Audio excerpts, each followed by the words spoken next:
জনসাধারণ মনে যে প্রশ্নগুলো রয়েছে তার মধ্যে অন্যতম একটি প্রশ্ন হচ্ছে সংলাপ ছেড়ে রাজপথে কেন। হঠাৎ করে এক ধরনের একটা আজকে যে সারাদিনে যে ঘটনা, জামাত ইসলামের একটি রাজপথে যেটা আন্দোলনের দাবি, বিশেষ কয়েকটি 5টি দাবিতে তারা আন্দোলনে নেমেছেন। রাজপথে নেমে আন্দোলন কেন করতে হলো? আমি প্রথমে শুরু করতে চাচ্ছি অ্যাডভোকেট আতিকুর রহমান, আপনাকে দিয়ে। সংলাপ ছেড়ে রাজপথে কেন?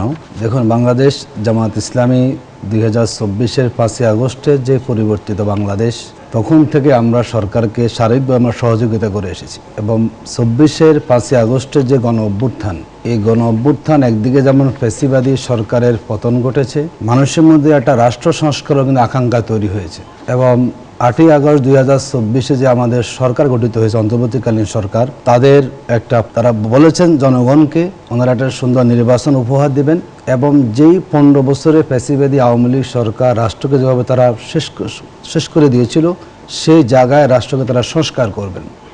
আজকে প্রায় 13-14 মাস পার হচ্ছে এই সরকারের, ইতিমধ্যে নির্বাচনের রোডম্যাপও ঘোষিত হয়েছে।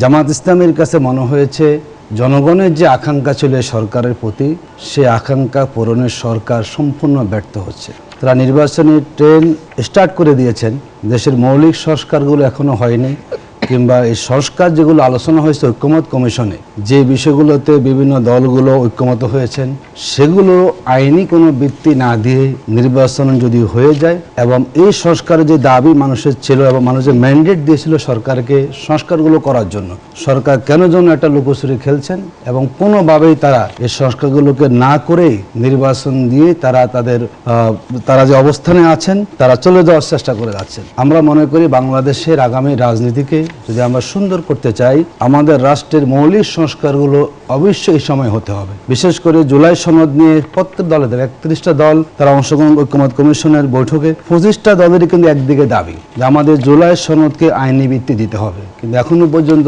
সরকার নানা বৈঠক করছেন, সবাইকে ডাকছেন, নানা স্টেক হোল্ডারের কাছ থেকে তারা মতামত নিচ্ছেন, কিন্তু জুলাই সনদের আইনগত ভিত্তি নিয়ে এখনো কোনো অবস্থান সরকার সেখানে আসেনি। গণহত্যাকারীদের বিচারের যে দৃশ্যমান উদ্যোগের ব্যাপারে দেশের জনগণের প্রত্যাশা, এখনো সেই জায়গায় কিন্তু দৃশ্যমান জায়গায় তারা বিচারটাকে তারা নিয়ে আসতে পারেনি। নির্বাচনের লেভেল প্লেইং ফিল্ডের ব্যাপারে আমরা বলেছি, সেটাও কিন্তু এখনো লেভেল প্লেইং ফিল্ডে থাকবে এবং নির্বাচনটা একটা সুন্দর নির্বাচন হবে, সেটাও কিন্তু কোনো আমরা স্পষ্ট নিদর্শন আমরা সেখানে পাচ্ছি না। সর্বোপরি জামাত ইসলামী যে জন্য রাজপথে এসেছে, দেখুন বাংলাদেশের স্বাধীনতার উপরে আমরা বহু নির্বাচন মানুষ অংশগ্রহণ করেছে, কোনো নির্বাচনে কিন্তু জনগণের ম্যান্ডেটের সত্যিকার প্রতিফলন, তুই একটা নির্বাচন ভালো হয়েছে, নিঃসন্দেহে আমরা বলবো 91 সালের নির্বাচন ভালো হয়েছে আমাদের। জামাত ইসলামী বলেছে বিদ্যমান যে নির্বাচন পদ্ধতি আছে, যে আমরা নির্বাচনের পরিবেশ যদি ভালো থাকে আন্দোলনে নামতে হবে কেন? দেখুন, আলোচনা টেবিলে আমরা আছি, কিন্তু আমাদের কাছে মনে হচ্ছে আলোচনাটা যেভাবে সফলতার দ্বারপ্রান্তে যাওয়ার কথা, আমরা শঙ্কিত যে এভাবে সময় ক্ষেপণ করে করে জনগণের যে প্রত্যাশা সে জনগণ পূরণ হবে না বলেই আমরা রাজপথে নেমেছি, যাতে জনগণের দাবিটা আমরা আদায় করার সুযোগ সেখানে পাই। আমরা আলোচনায় থাকবো, পাশাপাশি যাতে আলোচনা আমাদের যাতে করে সফল হয়, যাতে করে আমাদের দাবিসমূহ জনগণের রাষ্ট্র সংস্কারের যে দাবি, যাতে সেগুলোকে সরকার কোনোভাবে পাশ কাটানোর সুযোগ না পায়। এক কথায় রাষ্ট্রকে আমরা বাধ্য করতে চাই যে আপনারা সংস্কারে ম্যান্ডেট পেয়েছেন, এই ম্যান্ডেট বিহীন, এই ম্যান্ডেট কোনোভাবে আপনারা এটাকে সম্পূর্ণ না করে আপনারা নির্বাচন দিয়ে দেশকে আবার পুরনো জায়গায় ঠেলে দেওয়ার যে উদ্যোগ, সেই জায়গা থেকে আমরা রাজপথে নেমেছি।